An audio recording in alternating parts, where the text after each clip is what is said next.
hebat. Mas Gita paham? Mas Arga paham? Mas Gita paham? Oke, contohnya apa ya? Coba yuk teman-teman, pengennya kelas alfa itu apa? Jadi apa? Jadi apa? Di kelasnya saling apa? Saling berbagi boleh. Saling berbagi. Apalagi? Berarti saling berbagi. Apalagi? Nanti nggak boleh pelit ya sama temennya ya. Ada lagi? Oh, baik sama teman. Saling berarti Mas Arga sayang sama temennya, Mas Leo sayang sama temennya, Mbak Nusa. Iya, saling mengasihi, saling menyayangi. Menyayangi, kita mau berbagi, saling menyayangi. Apalagi? Sama menyayangi. Tadi Bunda pengen setiap masuk kelas mengucapkan salam.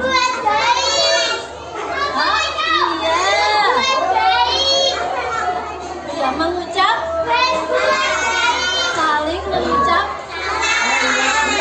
salam saat masuk ya. Mengucap salam saat masuk, setuju? Tadi contohnya saat apa tadi? Saat masuk kelas. Saat apa lagi? Saat pulang pamit karo Bunda, yang ucap salam siapa? Bunda atau anak-anak? Anak-anak. Oke, mengucap salam. Ada lagi Mas Arga? Mbak Cynthia ada lagi? Udah saling menyayangi nggak boleh temennya, nggak boleh jahilin temennya. Mengucap salam, ada lagi? Bunda pengen anak-anak ketika Bunda lagi ngomong di depan mendengarkan. Bisa dipahami? Berarti apa? Keyakinan kelasnya apa? Mendengarkan siapa? Bunda, oke. Ini dari Mas Abiyu, mendengarkan Bunda. Mendengar. Guru atau Bunda ya. Satu lagi. Apa? Di kelas boleh lari-lari nggak, Mas? Hah? Nggak boleh, berarti harus apa kalau di kelas? Kalau pas jalan harus? Hah? Kalau jalan harus pelan. Berarti apa? Berjalan pelan. Berarti waktu lari di kelas, paham? Kalau mau lari di mana? Luar. Oke. Kita bacakan dulu bareng-bareng ya, Mas Sarga. Keyakinan kelas. Al-Fatih. 1. Saling berbagi. 2. Saling menyayangi. 3. Mengucap salam. 4. Mendengarkan guru. 5. Berjalan pelan. Ada lagi mau ditambahkan? Kalau habis mainan terus bermainan, beresin termasuk mana ya? Ada enggak? Terus sampai ke 6 berarti apa?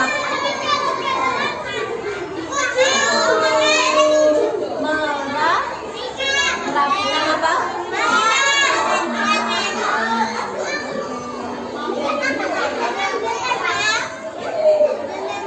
Oke, nanti kita akan tempelkan di dinding.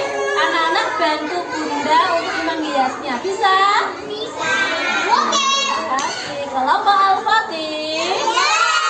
Hari ini kita bareng-bareng menghias untuk membuat keyakinan kelas kita ya. Ya. Oke, taruh sini, Mas.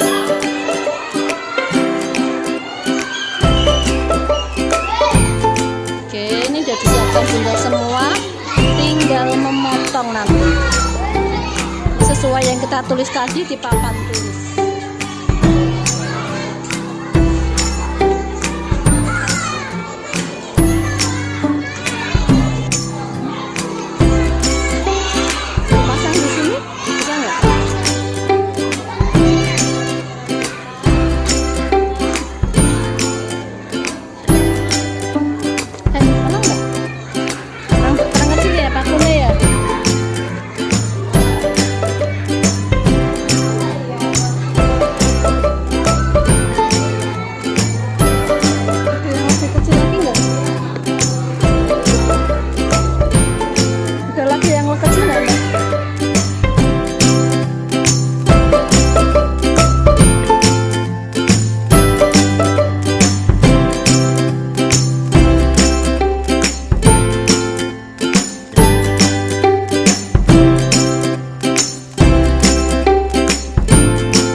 Assalamualaikum warahmatullahi wabarakatuh.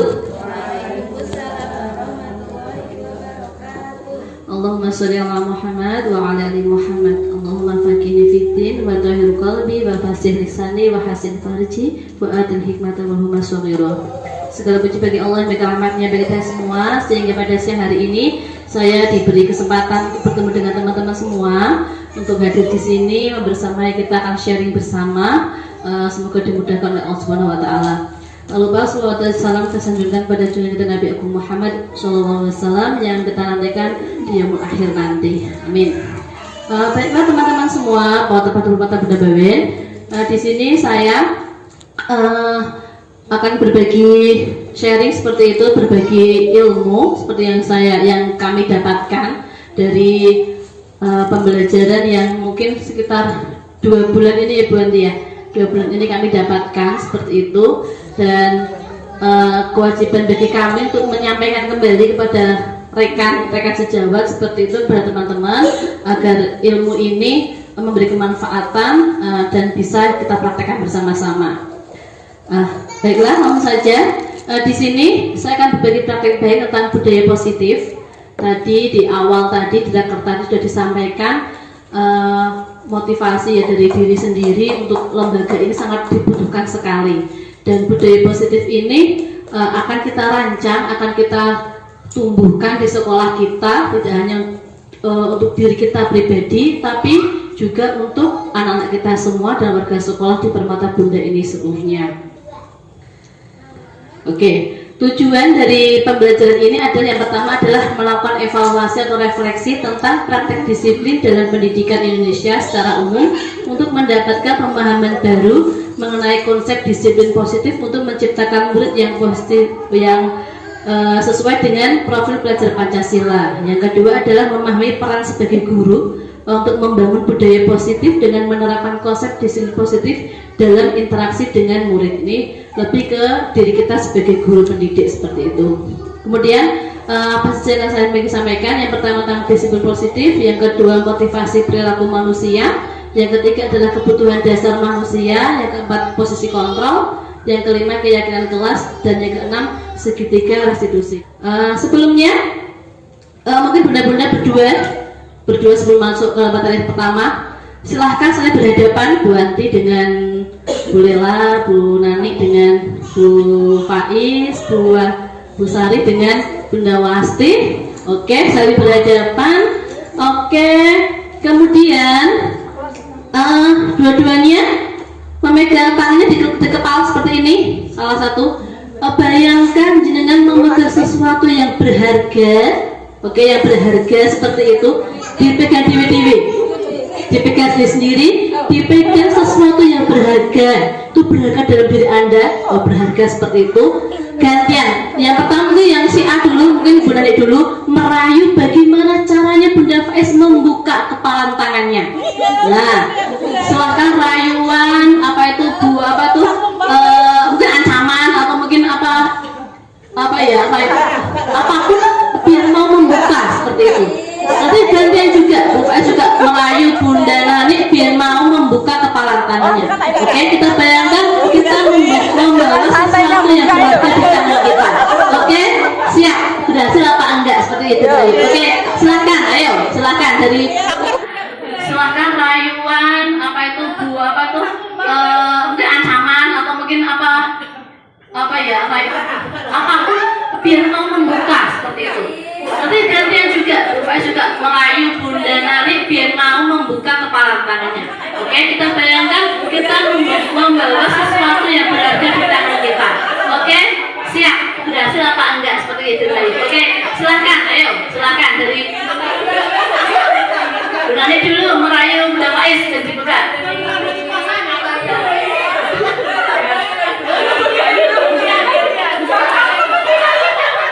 Oke, gantian. Saya tanya, apakah tadi yang pertama tadi membuka kepala tangannya Bu Nani tadi merayu Bunda Faiz? Langsung. Kenapa kok dibuka Bu Faiz? Kemudian ada yang tak mau dibuka? Kenapa tak mau dibuka Bu? Karena saya pendirian itu tidak mau. Ini buka kenapa aja? Karena ini orang dapat album dia kan Kan sesuatu yang berbeda. Oke, tadi ya kita dari permainan tadi yang mengepal tadi kita sudah belajar ya sesungguhnya sing duwe kuasa buka tangan itu tuh siapa? Diri kita sendiri. Jadi dari kontrol untuk tangan kita ini untuk membuka dan menutup itu ada dalam diri kita sendiri. Nah, kira-kira kalau itu diibaratkan ya dengan peserta didik kita, yang bisa mengontrol mereka itu siapa? Apa kita bisa? Tidak bisa. Kayaknya kita bisa deh Bu menyuruh dia untuk gini. Enggak, sebenarnya yang kita bisa mengarahkan mungkin ya, Mas masuk kelas, antum dulu.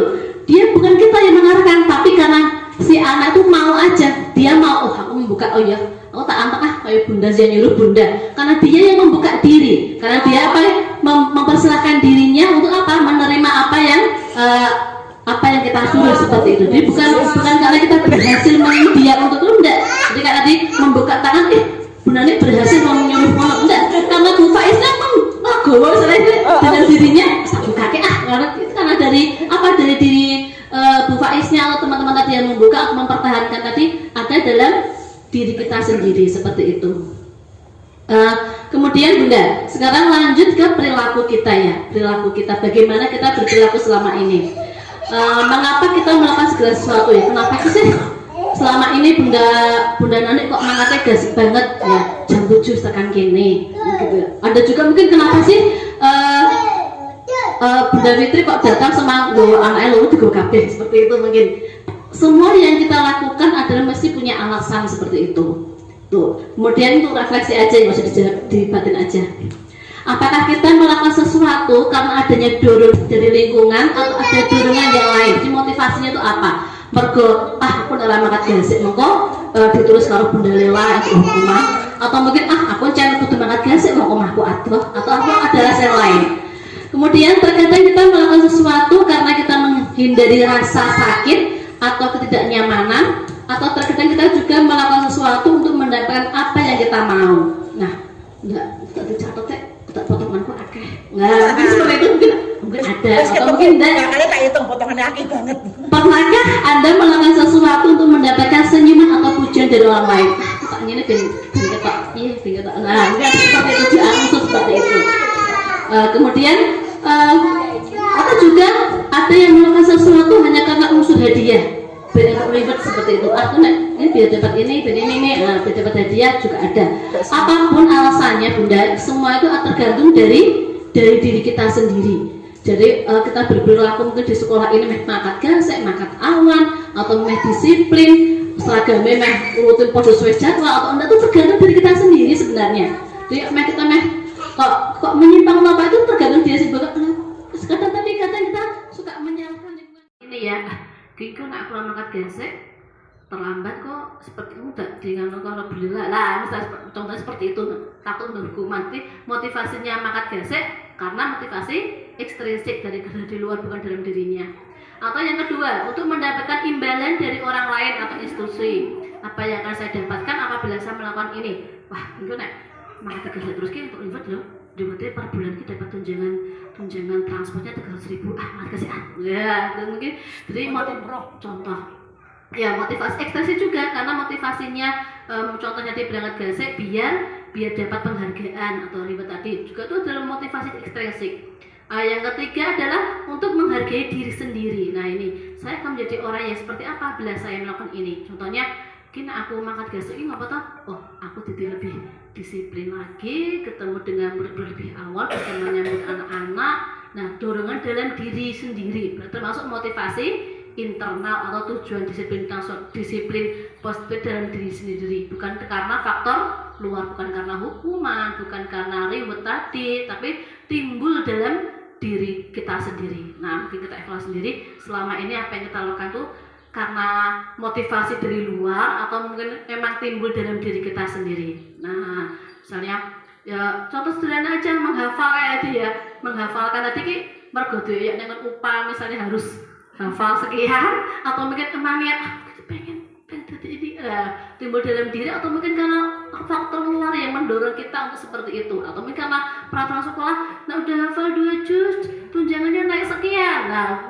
Makanya kita luruskan lagi, karena motivasi yang datanya dalam diri itu akan tumbuhnya apa ya, akan ya jadikan jadi perilaku kita seperti itu. Sekarang kita masuk ke sini Bunda, membedakan hukuman dan konsekuensi. Ini langsung ke pembelajaran kita sehari-hari ya. Mungkin secara nggak langsung, mungkin perilaku yang kita lakukan kepada anak-anak itu kadang kita termasuk hukuman atau konsekuensi. Coba yang pertama ini, menyuruh mencatat 100 kali di dalam buku kalimat saya tidak akan terlambat lagi karena terlambat ke sekolah. Ini misalnya nih, yang pertama ini termasuk hukuman atau konsekuensi Bun? Hukuman. Termasuk? Hukuman. Ya, hukuman.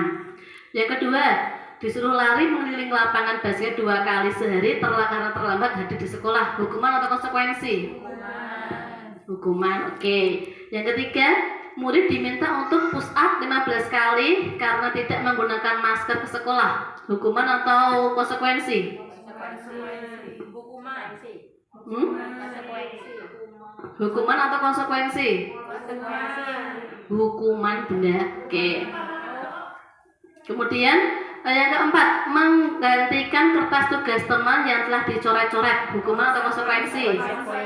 Konsekuensi. Kemudian berikutnya, membersihkan tumpahan air di meja tulis karena tersenggol pada saat belajar. Masuk hukuman atau konsekuensi?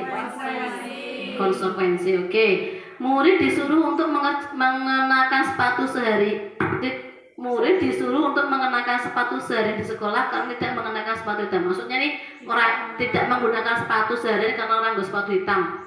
Sepatunya putih misalnya, disuruh lepas nggak pakai sepatu. Termasuk hukuman atau konsekuensi? Penyiksaan ya Bu. Hukuman. Oke. Sudah bisa bedakan ya. Yang terakhir, lari mengelilingi lapangan basket 2 kali karena terlambat 10 menit untuk pelajaran PJOK. Konsekuensi atau hukuman? Konsekuensi ya. Jadi kita bedakan di selama ini mungkin, Mas, sana keluar, main dulu aja kalau di kelas rame. Kita enggak sering gitu ya. Kalau nanti kalau menerapkan sendiri ya. Nah, kita bedakan di selama yang kita lakukan itu hukuman atau konsekuensi. Kepada kan kita sering kayak gitu ya, mungkin kedepannya lebih hati-hati lagi ke anak seperti itu. Bedanya apa sih hukuman sama konsekuensi ini? Nah, bedanya ini. Kalau hukuman sesuatu yang menyakitkan harus terjadi. Nah, konsekuensi memang harus terjadi itu. Konsekuensinya seperti itu, pakai ya harus ngerti seperti itu, konsekuensinya seperti itu. Tapi kalau hukuman itu istilahnya satu arah. Sekolah gurunya yang menentukan dan lebih banyak ke fisik seperti itu. Kemudian membuat anak sakit fisik maupun hati untuk jangka waktu yang lama. Lorati banget. Nah, seperti itu ya. Membuat anak merasa tidak nyaman dalam jangka waktu yang pendek, yang konsekuensi. Misalnya tadi toko mukul temennya gitu. Bunda ini loh, nih mukul aku. Ih, jewer. Nah, toko langsung kita jewer kayak gitu. Nah, itu maksud apa itu? Hukuman. Karena apa? Bentuknya fisik dia langsung jewer tanpa ada diskusi seperti mau jewer seperti itu. Beda kalau dan itu sakit hatinya apa? Anak itu akan timbul sakit hati jangka waktu yang lama. Iki bukunya nggak tahu aku ngopo kok mukul kayak gini, apa kan nggak ada tahu alasan untuk jewer aku lah. Sakit hatinya tuh jangka waktu itu lama. Kalau konsekuensi, mungkin kita sebelumnya sudah ada kesepakatan ketika nanti anak gini sama temennya harus seperti ini, kayak tadi mungkin menumpahkan air, kemudian konsekuensi harus ngelap misalnya kayak gitu, membuang sampah, habis buang sampah ke tempatnya, adalah dibuang suruh ngambil itu kan konsekuensi. Nah itu memang dia paham, oh ya memang seperti ini ya. Apa itu yang dirasakan anak, misalnya kalau nggak nyaman juga cuma sebentar. Berikutnya, efeknya dari hukuman itu anak membenci kedisiplinan. Nah, kemudian kalau konsekuensi, anak menghargai disiplin. Kemudian kalau hukuman ini lebih kepaksaan, sedangkan kalau konsekuensi stimulus tanggapan. Kemudian yang hukuman lagi nih mendorong anak menyakiti diri sendiri. Dan tadi kan akhirnya ranggo sepatu hitam mau terus sedino ranggo sepatu nyokor gitu, misalnya disuruh lari, itu kan efeknya kan ke fisiknya, ke diri mereka sendiri. Kemudian sedangkan konsekuensi mendorong anak agar lebih mudah menyesuaikan diri. Kemudian kalau hukuman lagi ini konsep dirinya jadi buruk, wah mungkin langsung tertib yuk. Dan aku kira langsung ini ya, karena di hukuman dari guru tadi dia menjudgment diri sendiri tuh, emang kayak gini sih. Kamu tuh loh telatan weh ya gitu lah. Aku telatan yuk. Kamu tuh loh kalau soalnya kok mukul temennya weh. Aku gimana tukang pukul ya. Itu dia ada image ke dirinya jadi negatif seperti itu. Kemudian hukuman juga akan mengakibatkan anak belajar untuk menyembunyikan kesalahannya. Jadi kita cari alasan karena aku mukul koncone emangku di mari bu guru ini. Jadi mungkin pas ketika ada kejadian suatu dia berusaha menyembunyikan. Nah kan dia udah belajar bu guru aku sukanya gini-gini. Makanya ketika dia melakukan kesalahan dia akan berusaha menyembunyikan kesalahannya. Dia bukan karena dia udah mengerti guru ini bari ini kalau gini hukumannya selalu mungkin berat bagi dia, maka ketika dia melakukan sesuatu kesalahan dia akan menyembunyikannya. Ngapusi banyak, bukan aku bunda tadi aku gini kok, itu loh, nah itu loh. Nah, boleh alasan seperti itu karena dia menyembunyikan kesalahannya karena nggak mau menerima hukuman tadi. Sedangkan kalau konsekuensi, anak akan belajar untuk mematuhi peraturan. Oh seperti ini, tanggung jawab seperti itu. Kemudian hukuman itu akan membuat anak marah, kemudian rasa bersalah, dipermalukan juga, merasa tidak dihargai. Sedangkan konsekuensi anak kehilangan haknya, dibuat tidak nyaman, diasingkan untuk sementara atau time out. Dan ada nggak sih yang lebih bagus dari hukuman atau konsekuensi ini? Ada. Nanti materinya Bunda Wanti. Kemudian nih untuk hukuman ya Bun. Hukuman adalah suatu bentuk prosedur atau tindakan yang diberikan kepada individu atau kelompok atas kesalahan atau pelanggaran yang ia lakukan. Hukuman bersifat tidak terencana atau tiba-tiba. Mukul tiba-tiba, kadang spontan memberikan hukuman. Kemudian hukuman bersifat satu arah tadi ya, dari pihak guru yang memberikan dan murid hanya menerima suatu hukuman tanpa melalui suatu kesepakatan atau pengarahan dari pihak guru baik sebelum atau sesudahnya. Pokoknya kamu udah menumpahi, kamu tanggung jawab, pokoknya dirapikan, nah, misalnya gitu, keluar ini ya, gitu seperti itu. Hukuman juga yang diberikan bisa berupa fisik ataupun psikis, murid atau anak disakiti oleh suatu perbuatan atau kata-kata. Jadi nggak hanya fisik aja ya, hukuman itu bisa lewat kata-kata kita yang kata-kata yang buruk, menjudgment dia, kamu tuh gini ya, kata buruk juga termasuk hukuman. Sedangkan penghargaan, bedanya penghargaan ya. Penghargaan adalah sesuatu yang diberikan atas prestasi atau hal positif yang dilakukan. Penghargaan dan hukuman adalah cara mengontrol perilaku seseorang yang menghancurkan potensi untuk pembelajaran yang sesungguhnya. Penghargaan kok bisa? Iya, karena kita juga bisa dihukum oleh penghargaan. Penghargaan yang sering kita berikan itu justru efeknya itu negatif. Kalau terlalu sering kita berikan ya, pengaruhnya jangka pendek, pakai manfaatnya tuh pendek. Aku naik ini kan dapat ini. Berarti wes ketika nggak ada gurunya dia akan melakukan hal yang buruk lagi. Karena dia gurunya memberikan penghargaan hanya ketika dia melakukan hal positif saja. Jadi anak motivasinya hanya bini untuk kuitok dan anak gurune enggak. Misalnya nak kelas Bunda ini, nak sing mulang Bunda dia antang, tapi nak sing mulang kelas Bunda liane dia usul menang. Nah, karena motivasinya awal? Karena penghargaan yang Bunda kan 3 iki, nah Bunda kan enggak. Nah, makanya dia motivasinya mungkin untuk kusuk atau antang tuh agar diberi penghargaan oleh Bunda si A misalnya, Bunda A, Bunda si A kan 3 bintang, jadi aku anteng. Tapi kalau ketika Bunda nang kelas yang lebat masa sih nanti aku anteng. Nah, padahal Bunda yang lain enggak. Nanti dia berperilaku positif hanya untuk penghargaan saja. Jadi jangka waktunya pendek. Kemudian tidak efektif juga, merusak hubungan, mengurangi ketepatan, menurunkan kualitas dan mematikan kreativitas. Jadi mungkin banyak sekali ya kalau mungkin benar nih cuma ya video benar nih, jadi kan pintar atau benar nih. Nah, tak kasih kan wes. Nah, jadi benar nih bukan karena gawin akhirnya tidak ada kreativitas nggak tumbuh lagi karena mungkin karena awalnya emang kok tak bayar sekian atau mungkin apa gitu, jadi motivasinya udah malah mematikan. Padahal kita ngasih penghargaan, kok salah satu videomu tak kayak isi ketemu Bunda nih, jadi malah misalnya seperti itu, maka jadi malah mematikan kreativitas. Bunda ini jadi nggak berkembang seperti nggak explore lagi seperti itu. Kemudian, nah ini Selain hukuman dan penghargaan, cara yang efektif untuk mendidik anak seperti yang disiplin dan dengan apresiasi. Dan apresiasi ini dalam pemberiannya, pengakuannya harus secara khusus, kemudian pribadi. Ke semua murid secara bergantian, hanya orang berkui-kui wae sing dipuji gue iki wae sing ora tahu, sing dilulusi kae wae sing ora tahu, enggak seperti itu tuh. Semuanya harus bergantian mendapatkan. Kemudian beri pengakuan secara konsisten. Nah, misalnya nek bar ngaji, misalnya dibaca mak batasan, pinter. Cuma batasan pinter. Batasan, ya lanjut. Nah, ya kamu lanjut. Nah, nggak konsisten gue. Saya mau pinter-pinter guys, saya mau masuk ke orang. Nah, harus konsisten. Nah, apresiasi ini harus konsisten. Kemudian nih, ketika memberikan apresiasi ada tiga hal ya Bun. Ada pembukaan, nilai kebajikan, dan situasi. Jadi ketika kita memberikan apresiasi itu, ini contohnya ada kalimat pembukaan. Kemarin saya perhatikan, kemudian dimunculkan nilai kebajikannya apa? Rasa empatimu besar sekali. Dimusik situasinya ketika apa?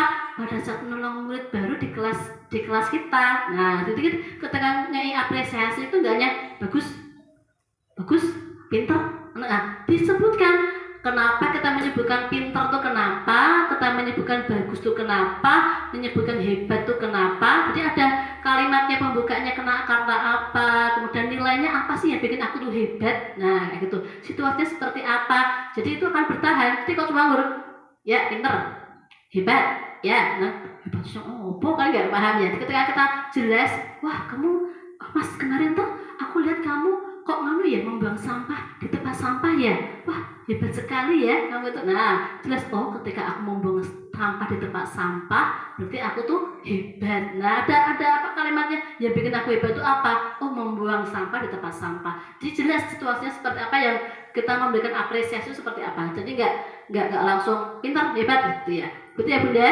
Bisa dipahami ya. Jadi mungkin kedepannya biar anak tuh belajar kenapa kita bu guru ini kok ngucap iki pinter, iki hebat, iki soleh, dengan apa tuh jelas seperti itu. Jadi ketika di situasi apapun, dia akan mengulang perbuatan yang sama. Ini ada contoh. Terima kasih ya untuk rasa tanggung jawabmu pada saat kamu memungut kertas-kertas yang berserakan di lantai. Jadi dimunculkan yang bikin dia tuh hebat tuh apa, kita mengucapkan terima kasih tuh apa, dimunculkan. Kemudian ini semua perilaku yang dilakukan manusia ya, mungkin semua tuh ada kebutuhan dasarnya karena apa ya? Karena untuk memenuhi 5 kebutuhan dasar ini. Ini ada yang bertahan hidup tuh misalnya untuk makan, minum seperti itu. Misalnya kejalan soalnya ngerebutin justru konconya ini jadi ternyata kita ngobrol untuk sarapan. Nah, ternyata dia pengen makan gune konconya. Jadi semua hal yang dilakukan adik kita tuh mempunyai alasan. Dari 5 alasan itu yang mana? Apakah karena dia ingin bertahan hidup, mungkin bertahan lebih ke makan minum ya, karena kan dia kebutuhan makanannya, minumnya tuh terkurang atau gimana? Atau mungkin kebebasannya dia pengen bebas berekspresi, pengen mungkin di rumah terlalu berkekan, makanya kini melayu tekan ngendi-ngendi ya, mungkin kayak ngedebu pipa karena dia di rumah seperti itu, makanya dia mungkin di sini melayu pun dibutuh kebebasan, atau mungkin karena penguasaan, dia butuh apa ya, pengakuan bos, mungkin di rumah selalu disuruh-suruh kakaknya, kan harus kali kata di rumah ini, karena di sekolah bosi nyuruh koncone, karena kebutuhan dasarnya dia sebagai penguasaan tadi belum terpenuhi di rumah, makanya di sekolah bosi dia mau nyuruh koncone ngongkon seperti itu. Atau mungkin kasih sayang dan rasa diterima dia kurang di rumah, mungkin bapak kerja kabeh, bapak ibu kerja kabeh, di rumah orang baik, mungkin butuh kasih sayang, butuh perhatian, jadi dia melakukan hal-hal buruk hanya untuk menarik perhatian dari gurunya atau mungkin dari temannya seperti itu, atau mungkin hanya untuk kesenangan aja. Guru apa ya, guru jahil, gak cuma senang dia aja, buat happy aja. Nah contohnya itu teka-teka sluk kancane ya, apa? Ya bersenang ya, karena Senang itu Bisma. makanya ketika kita ada di kelas kita, ada siswa yang melakukan hal di luar perilakunya negatif seperti itu, kita cek dulu. Ini jadi dari 5 ini udah terpenuhi yang mana? Apa ada yang belum terpenuhi?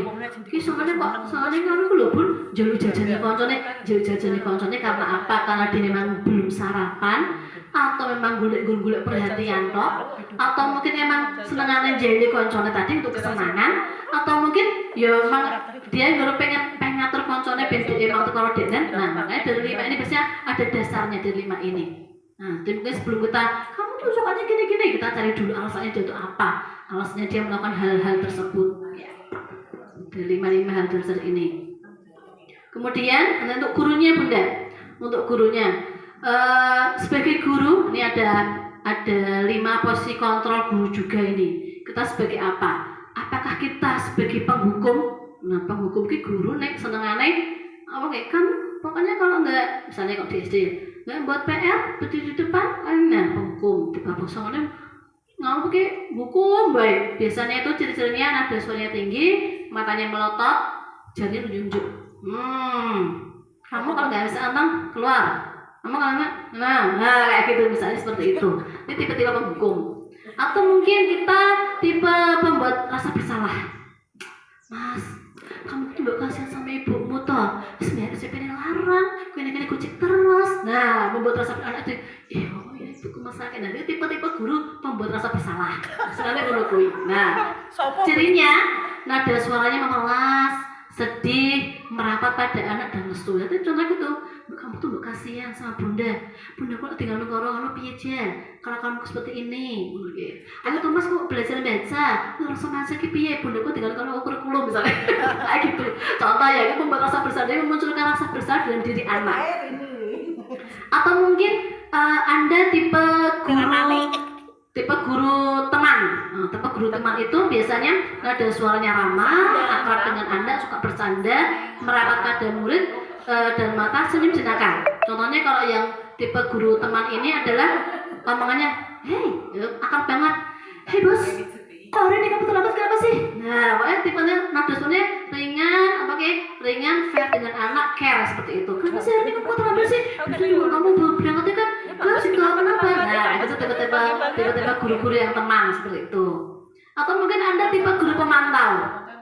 Tipe guru pemantau, biasanya ada suaranya datar, tubuh formal. Pokoknya udah tunggu sampai 5 menit ya. Kalau nggak rapi,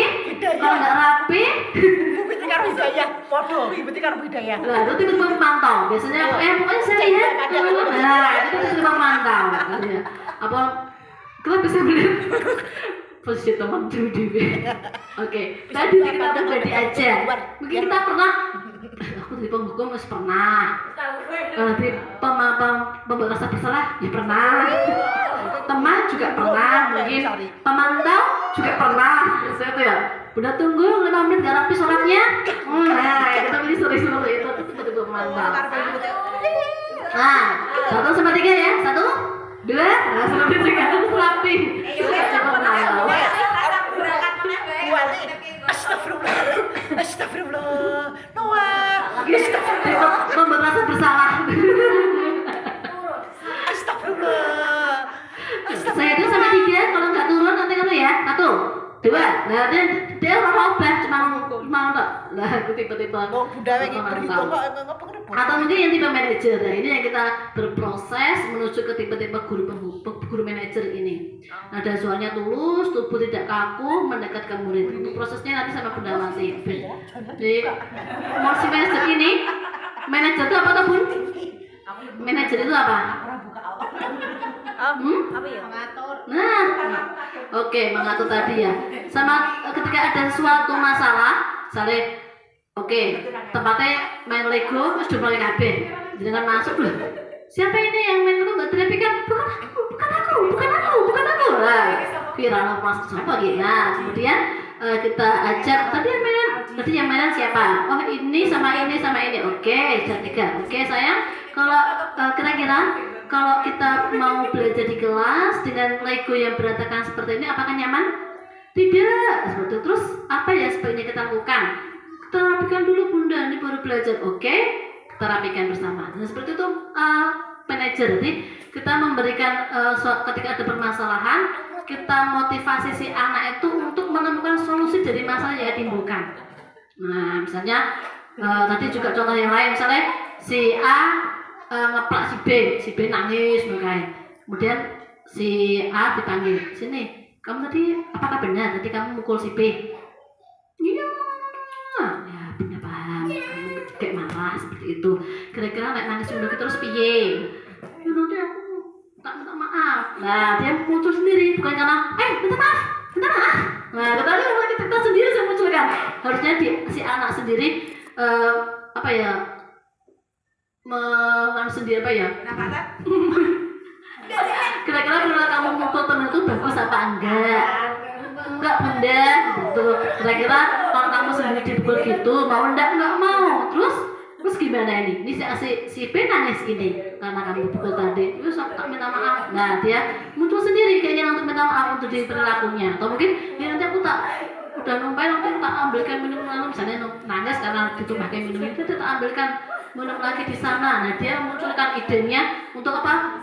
Untuk mengganti dari perilaku negatifnya, solusi dari perilakunya tadi. Nah itu tipe-tipe manajer. Jadi orang langsung kamu harus gini.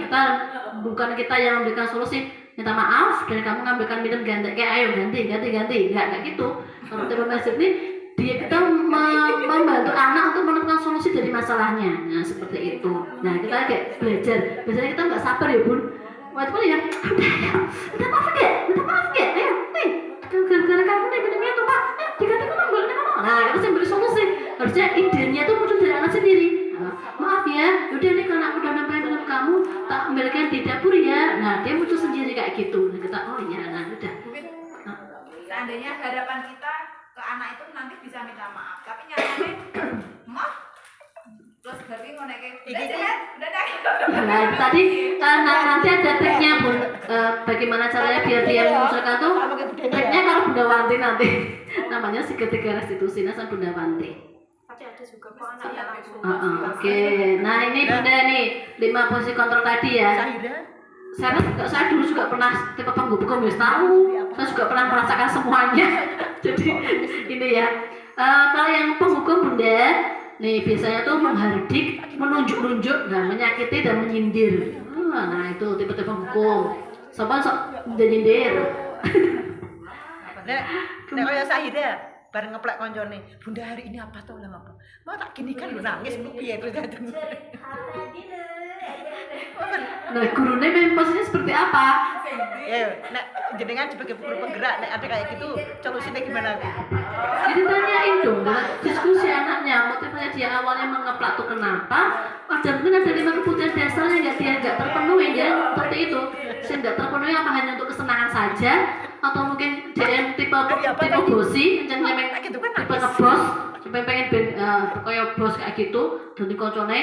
Ya penting ngerti kan aja ya, berarti kesenangan dia, kebutuhan kesenangannya kurang di rumah. Jadi mungkin dia yang sekolah jadi koncone mau, memang hanya untuk kesenangan dia sendiri, senang nih gaya koncone nangis, memang ada kebutuhan dia sendiri yang di rumah nggak terpuaskan, makanya yang sekolah nang koncone hanya untuk kesenangan aja.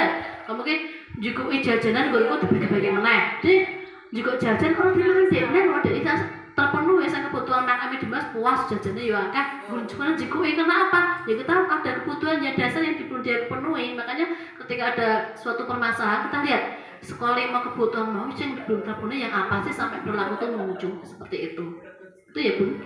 Nih ya bisa dibaca seperti itu. Kalau yang membuat rasa bersalah biasanya sukanya berceramah dan mengatakan seharusnya ibu kecewa sama kamu. Nah itu tipe-tipe membuat rasa bersalah. Kalau tipe teman membuatkan alasan-alasan untuk muridnya. Kemudian ke pemantau menghitung 1, 2, 3 gitu ya, atau mengukur. Kemudian atau yang manajer mengajukan pertanyaan-pertanyaan ketika guru berkata kalau kamu tidak melakukannya, awas ya, rasakan. Nah, itu hukum. Kalau kamu nggak gini, awas. Nah, kemudian kalau tipe membuat rasa bersalah, contohnya ya ini ya. Kamu seharusnya, kamu tuh sudah tahu, ibu lelah sekali mengatakannya. Ibu stres lihat perilaku seperti itu. Bener, guru menurut ini mikir dulu.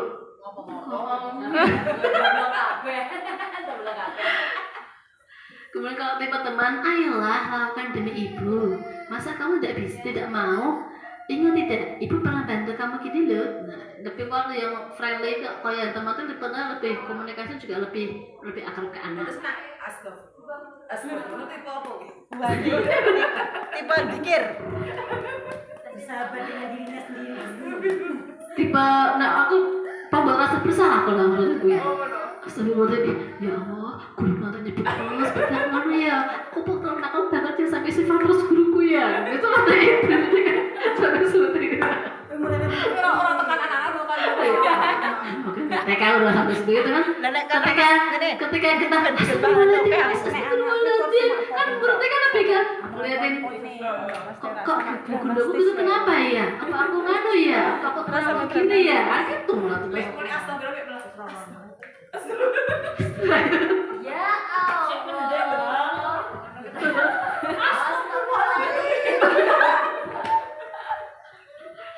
Lah kan langsung deh. Pokoknya, nah, gitu pembuka langsung astagfirullahaladzim. Pokoknya, nah, itu sesuatu Ben, tinggal aja ben. pemantau. Ben. Tipe pemantau. Biarin. Yang lain biarin. Kemudian hasilnya kalau tipe pembuku tadi hasilnya adalah anak malah akan memberontak, kemudian menyalahkan orang lain dan berbohong. Jadi kalau temanku malah anak tuh hasilnya malah dia akan berontak, ya mau pun orang kakaknya mau bodi ini, kemudian menyalahkan orang lain, kemudian berbohong juga. Kemudian membuat rasa bersalah, hasilnya apa? Anak akan menyembunyikan, kemudian menyangkal, berbohong. Aku enggak kok bunda, aku enggak gitu, bukan aku kok bunda. Nah, hasilnya dari mulia. Kemudian kalau tipe teman, anak akan ketergantungan. Tolong ya bu, soalnya kan aku kemarin nggak mau bu. Tolong ya bu, nanti tergantung dengan gurunya, karena gurunya selalu bersolusi terus, kayak gitu. Kemudian kalau pemantau, hasilnya anak akan menyelesaikan diri bila diawasi. Wah anak gurunya, aku antang, nah ora, kayak gitu. Kemudian tipe manajer, anak akan menguatkan pribadinya, lebih ke intrinsiknya tadi. Kemudian dampaknya yang penghukum dia akan cenderung malah mengulangi kesalahannya. Ini dihukum ini malah balik di meneh. Kamu tuh kamu sudah tak suruh lari selama 5 kali kok gini lagi sih? Lagi malah mulai lagi ada penghukum malahan. Padahal kita merasa harus dihukum ini keben kapok ngono ya. Malah kapok gitu, mengulangi lagi. Sedangkan pembuat orang bersatu akan merasa menjadi diri, anak akan minder. Rapide seperti itu. Kemudian kalau tipe teman dampaknya ke murid, anak akan menjadi lemah, tidak mandiri dan terlalu tergantung dengan gurunya. Ada masalah ya mainnya guru sih solusi soalnya gimana ya pun aku udah gini, udah nggak solusi, gini aja. Karena kita selalu memberi solusi, nah masalah kita sih solusi. Jadi anak terlalu ketergantungan dengan kita. Kemudian sebagai pemantau, anak akan menitik beratkan pada sanksi atau hadiah untuk dirinya. Jadi nek ketua hadiah ya aku manut, nah ora ya ora. Di rumah pun juga nek aku nyapu dia aku nyapu, nek ora ya ora. Gitu. Karena ada ribet sama punishment tadi nek iya ini kok enggak gitu. Sedangkan kalau dampak pada muridnya untuk yang manis tadi mengevaluasi diri, bagaimana cara memperbaiki diri. Dan kalau pembahasan tadi anak akan belajar untuk mengevaluasi diri sendiri, kemudian akan merubah perilakunya seperti itu. Tuh, sekarang ini bunda. Nih kalimat ini kita cek. Ada perkataan saya kecewa sekali dengan kamu. Nah, itu masuk tipe apa? Tipe kontrol apa? Apa? Pembuat rasa bersalah. Oke, buat Bu Ati. Yang kedua, kamu tidak pernah benar melakukannya. Ayo, apa? Membuat dia bersalah. Ayo, apa Bu Ati? Ayo buat. Kamu tidak pernah benar. Penghukum. Nah, yang lagi kan? Nah gini, ayolah lakukan demi ibu atau bapak. Teman, oke. Apakah kamu mau mendapatkan stiker bintang hari ini? Mau. Reward. Apa? Ayo tipe kontrakan dari mana tadi? Penghukum, pemantau, kemudian pembuat rasa bersalah, manajer, teman, termasuk apa ini? Manajer ya? Pemantau. Nah, soalnya kan nanti anak melakukannya kalau untuk stiker toh. Kalau untuk stiker dia nggak melakukan. Nah, kemudian yang berikutnya, bagaimana kamu bisa menyelesaikan masalah ini? Manajer. Nah, manajer, oke. Dia suruh menyelesaikan masalahnya sendiri. Kamu selalu yang paling terakhir. Penghukum, menjudgment soalnya penghukum tipe penghukum menjudgment, dia menjudgment burung dulu kan nggak tahu alasan tuh kalau kamu selalu gini nah itu udah bisa membedakan ya Bun. Dan mungkin yang kemarin tipe-tipe penghukum segera istighfar berubah ke manajer yang belakang pelan-pelan. Yang kemarin sudah melangkah ke tipe pemantau mulai melangkah ke tipe manajer lagi dikit lagi.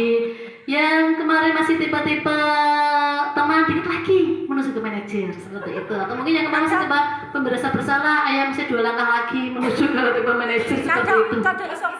Itu untuk kelasnya bosi. Tolong dong ngambilin itu, tolong dong misalnya kan ngomong. Untuk omah ki kekurangan apa gitu. Ya karena dia penguasaannya dia nggak tercover di rumah. Makanya dia bosnya sekolahan di rumah mungkin ya mau kalau digongongkan karo kakak apa sopone mungkin seperti itu. Segala sesuatu diselesaikan kayak orang tua deh mas teman juga ki langsung juga kayak kan jadi nenek tetap hubungan enggak juga Ngamuk tuh minta tolong dong ambilin. Ya karena dia nek ngomong juga seperti itu kan mungkin ibunya ya. Mas tolong dong ini hal sederhana pun ibunya selalu makan besar-besarnya. Guru meh juga apa sendok mas tolong dong belikan sendok buat ibu.